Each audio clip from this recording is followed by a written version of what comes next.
everybody, welcome once again to my channel Krishna Singhdeo.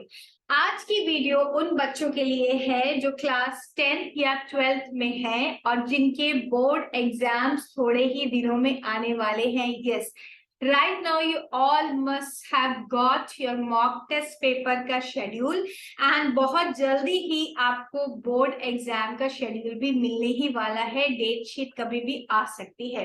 तो इस समय यहाँ पर दो तरीके के बच्चे हैं। नंबर वन, वो बच्चे जो शुरुआत से अच्छे से प्रिपरेशन कर रहे थे और जिनको डेट शीट आने की वजह से बहुत ज्यादा कुछ फर्क नहीं पड़ा है। हाँ, they have got to know कि अब उनकी प्रिपरेशन जो है वो थोड़ी और फास्ट स्पीड में हो जानी चाहिए, उनको और अपने कॉन्सेप्ट को ब्रश अप कर लेना चाहिए। लेकिन जो दूसरे वाले कैटेगरी के बच्चे हैं उन्हीं के लिए ये वीडियो है, यस फॉर यू, जिन्होंने साल भर बहुत अच्छे से पढ़ाई नहीं करी है और अब वो पैनिक मोड में आ रहे हैं क्योंकि बोर्ड एग्जाम बहुत करीब है, मॉक टेस्ट पेपर की डेट्स आ गई हैं and this is already November. Yes, चिंता की बात तो है बच्चों की नवंबर का महीना ऑलरेडी आ चुका है और आपकी प्रिपरेशन बहुत अच्छे से नहीं हुई है। लेकिन बिलीव मी, आपके हाथ से अभी तक ये रेस बाहर नहीं निकली है। Yes, if it is a race you can still win provided कि आप अपनी स्ट्रैटेजी बहुत अच्छे से बना ले। तो ये सारा जो गेम है वो स्ट्रैटेजी बनाने का है, अच्छी प्लानिंग करने का है।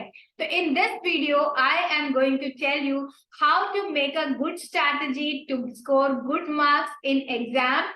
इनफैक्ट अभी भी अगर आपने अपनी प्रिपरेशन अच्छे से स्टार्ट कर दी तो नवंबर में पढ़ाई स्टार्ट करके भी आप अपने बोर्ड एग्जाम में आराम से 90% तक के मार्क्स अचीव कर सकते हैं। एंड ये प्रूवन है। मैंने बहुत सारे स्टूडेंट्स को ये स्ट्रैटेजी फॉलो करने के लिए गाइड किया है and I have seen miracles happening. तो मैं ऐसी कोई भी बात हवा में नहीं कर रही हूँ जिसको मैंने होते हुए नहीं देखा है। I have seen students following these strategies and scoring good marks. Not only जो मार्क्स उनके अभी तक आ रहे थे उससे अच्छे, बहुत ज्यादा अच्छे मार्क्स लाते हुए मैंने स्टूडेंट्स को देखा है।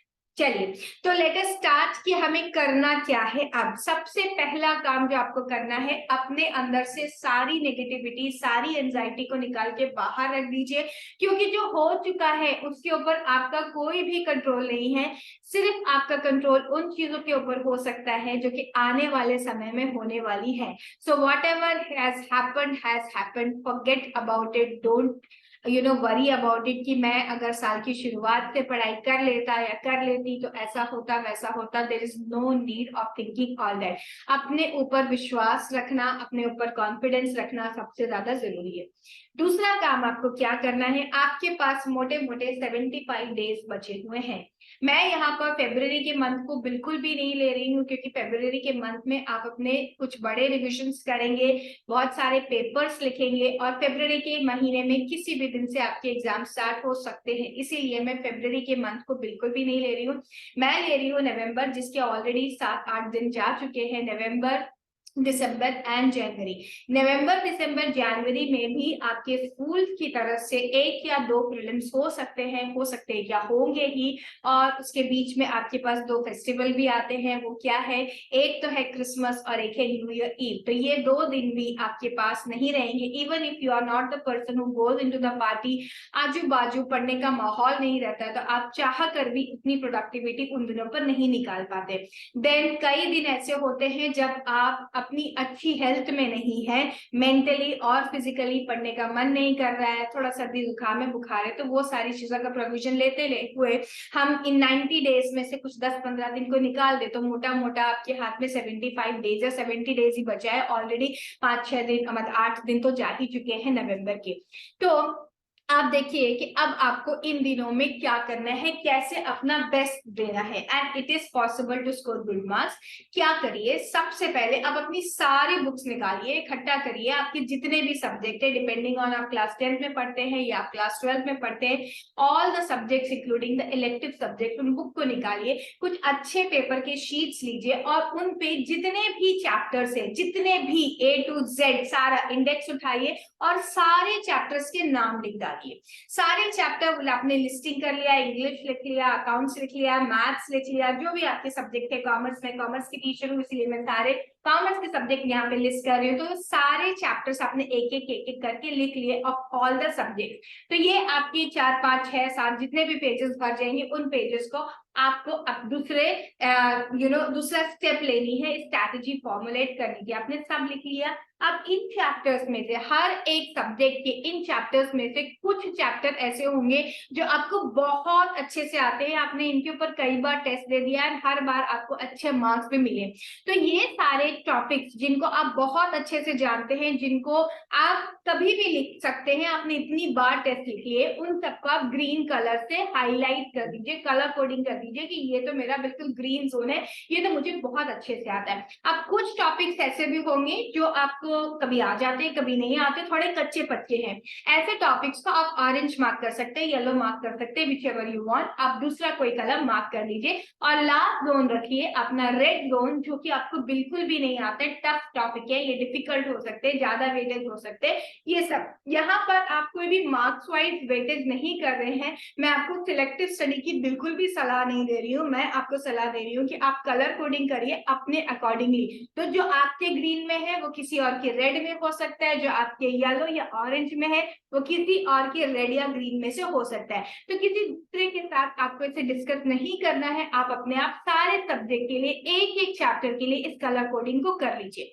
अब आपको एक बड़ी प्लानिंग करनी है और एक छोटी प्लानिंग करनी है। छोटी प्लानिंग क्या है? छोटी planning in the terms of months लंबी है, लेकिन लिखने में छोटी है। वो क्या है? आपको एक टारगेट डिसाइड करना है कि आपको पहली बार सारे सब्जेक्ट के सारे चैप्टर्स पढ़ के कितने दिन में खत्म करने। वो किसी बच्चे की स्पीड के अकॉर्डिंगली 1.5 मंथ हो सकता है, किसी के लिए 1 मंथ हो सकता है, किसी के लिए 25 डेज भी हो सकता है। वैसे मेरे ख्याल से मॉडरेटली एक 30 डेज का टाइम हर एक स्टूडेंट को लेना चाहिए कि 30 डेज के अंदर अंदर आप अपने सारे सब्जेक्ट्स को एक एक बार पढ़ के खत्म कर देंगे। ओ माय गॉड मैम, 1 महीने में ये कैसे पॉसिबल होगा? आप क्या बात कर रही है? हो सकता है अगर आप डेडिकेट करें थोड़ा और टाइम अपनी स्टडीज के लिए एंड वर्क करें स्मार्टली। चलिए, तो आपने 1 महीने का टाइम, 1.5 महीने का टाइम, 1 मंथ एंड 10 डेज का टाइम इस सब फर्स्ट रिविजन के लिए दे दिया। ये मोटी प्लानिंग है, छोटी प्लानिंग है, लेकिन लॉन्ग टर्म के लिए प्लानिंग है, ठीक है, लिखने में छोटी है। दूसरा, आपको सेकंड रिवीजन, फर्स्ट रिवीजन ये तो पहली बार पढ़ के हो गया, फर्स्ट रिवीजन के लिए इसका आधा देना होगा। फॉर एग्जाम्पल आपने एक एक सब्जेक्ट के लिए 15 दिन एलोकेट किए थे, तो सेकंड वाली प्लानिंग उसकी जस्ट हाफ हो सकती है। फर्स्ट रिवीजन जब आप करेंगे तब आप अपने एक एक सब्जेक्ट को, लेट्स से आप 15 दिन का टाइम देते हैं एक के लिए। अगर 15 दिन दिए, पहले 1 महीना दिया था तो 15 दिन देते हैं, या पहले 15 दिन दिया था एक सब्जेक्ट के लिए तो 7.5 डेज देते हैं, 7 डेज देते हैं। फिर सेकेंड रिविजन के लिए आप रखिए सिर्फ 4 या 5 दिन, और थर्ड रिविजन 1 या 2 दिन में, या जितना भी गैप, नॉर्मली एग्जाम्स के बीच में 2-3 दिन का गैप रहता है, बस उतना ही टाइम रखिए बस। और जब आप ये पढ़ाई करेंगे उस समय आपको सारे मटेरियल अपने पास रखने हैं, सबकी हार्ड कॉपीज आपके पास होनी चाहिए, past year paper, sample question paper, और जितने भी तरीके के स्कूल के जितने आपको मिल पाए हैं मॉक टेस्ट पेपर, या मार्केट में जो भी मॉक टेस्ट पेपर्स अवेलेबल होंगे, आप उन सब को एक ही जगह पर इकट्ठा करके रख दीजिए। ये हो गई छोटी planning but long term planning. अब आपको एक बहुत डिटेल्ड प्लानिंग करनी है, 2-3 दिन का समय लगाइएगा इसको करने के लिए। उस डिटेल प्लानिंग में आप अपने आने वाले 3 महीनों के पूरे शेड्यूल को लिखेंगे कि हर रोज आप मंडे से लेकर के संडे तक क्या करते रहेंगे, ठीक है। मंडे से लेकर संडे तक किस दिन कौन सा सब्जेक्ट कितने घंटे के लिए पढ़ेंगे, किस टाइम पे पढ़ेंगे। आपको मालूम है कि आप कितने समय स्कूल जाते, किस समय आप दूसरी क्लासेस के लिए जाते हैं, और क्या आपका रिलैक्सेशन का टाइम है। यहाँ पर अपना रिलैक्सेशन का टाइम काफी आपको रिड्यूस करना होगा, और अपना ज्यादा से ज्यादा आउटपुट पढ़ने के लिए अपना टाइम जो है पढ़ने के लिए लगाना होगा। आई नो चैलेंजेस हैं, बहुत सारा टाइम आप स्कूल आने जाने और स्कूल अटेंड करने में लगाते हैं, उसके बाद आपको कई सारे क्लासेस भी जाने होते हैं, बट फिर भी you will have to steal the time and you have to take out the time. अब मैं ये नहीं बोलूंगी कि एक दिन में कितने घंटे निकालने हैं। किसी बच्चे के पास जो कंप्लीटली सेल्फ स्टडी करता है, जिसने कोई भी क्लासेस एनरोल नहीं करी है, 5 से 6 घंटे हो सकते हैं। जिस बच्चे ने क्लासेस भी एनरोल करी है उसके पास सेल्फ स्टडी के लिए हो सकता है 2-3 घंटे ही बचते हो। तो आप अपने शेड्यूल के अकॉर्डिंगली इस टाइम को निकालिए, और आप लिख कर रखिए आप किस दिन कौन सा सब्जेक्ट पढ़ेंगे। एक दिन में कितने सब्जेक्ट्स पढ़ने हैं इसके लिए भी मैं डिटेल वीडियो बनाने वाली हूँ, which will be coming shortly. लेकिन मेरा सजेशन ये रहेगा एक दिन में कम से कम 2 या 3 सब्जेक्ट तो आपको पढ़ने ही है, और उसमें भी जो आपकी प्रैक्टिकल सब्जेक्ट्स है जैसे मैथ्स है, अकाउंटेंसी है, जिसमें कि आपको सम लिख करके प्रैक्टिस करने हैं, वो आपको रोज ही पढ़ना चाहिए, क्योंकि यहाँ पे speed also matters, calculation fast करने, तो आप उसे रोज पढ़िए। थ्योरेटिकल सब्जेक्ट जो है ऑल्टरनेटिव डेज पे आप उनको पढ़ सकते हैं। ये डिटेल शेड्यूल आपका पहले से बना होना चाहिए। कोई भी ये मिस्टेक ना करे कि पहले एक हफ्ते का टाइम टेबल बना लेते हैं फिर दूसरे हफ्ते का बनाएंगे, क्योंकि एक हफ्ता आपने टाइम टेबल बनाया, फॉलो किया, दूसरे हफ्ते अगर आपको आलस हो गया, जिसकी हाई पॉसिबिलिटी है आलस आने की, तो आप उस टाइम टाइम टेबल बनाएंगे नहीं और फिर से आप अपने ओल्ड बेस पर आ जाएंगे। तो ऐसा कुछ भी ना हो, इसके लिए आप अभी ही अच्छा खासा टाइम इन्वेस्ट करिए इस कंप्लीट प्लानिंग को करने के लिए।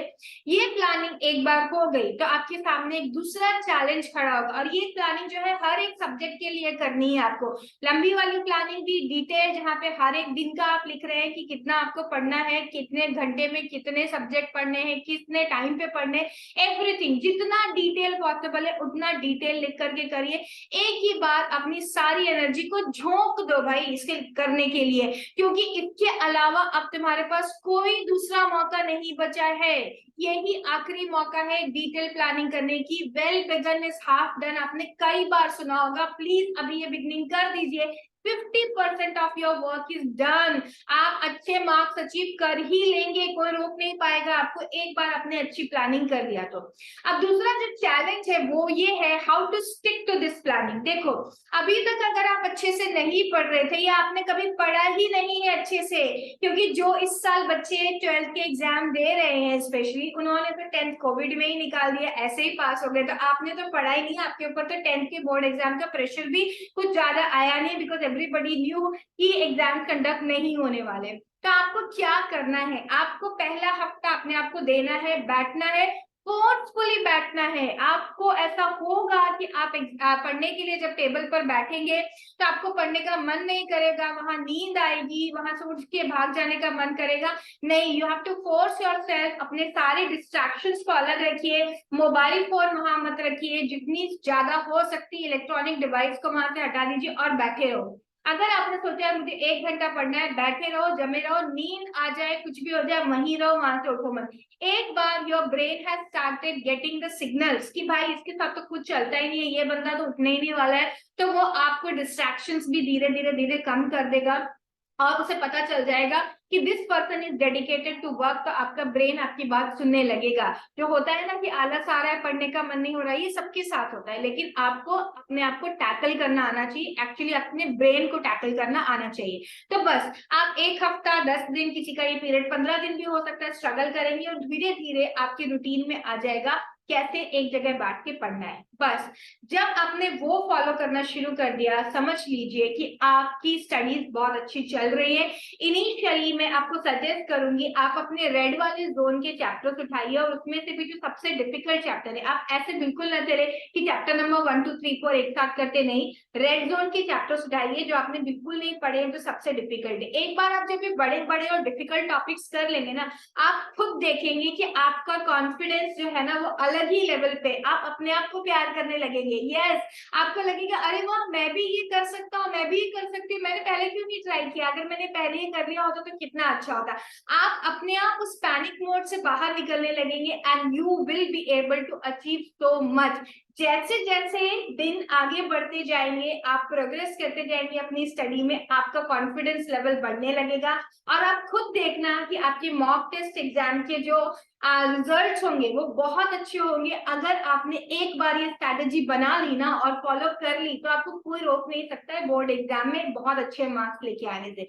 तो बस आज से आप भिड़ जाइए, आपको प्लानिंग करना है। सबसे पहले जितना ज्यादा हो सके टाइम इन्वेस्ट करिए, अच्छी प्लानिंग करिए, और फिर मेरे साथ शेयर करिए कि आपको कहाँ पर दिक्कत आ रही है। और साथ ही साथ अगर किसी बच्चे के पास बहुत अच्छा आइडिया है इस स्ट्रैटेजी को फॉलो करने का, या इससे अलग भी कोई अलग टॉपिक है जहां पर आप चाहते हैं कि दूसरे लोग भी इसका बेनिफिट उठाए, कमेंट बॉक्स में लिखिए भाई। हम चाहते हैं ज्यादा से ज्यादा लोग आपके एक्सपीरियंस का, आपकी टिप का बेनिफिट उठाएं, तो आप वो लिखिए।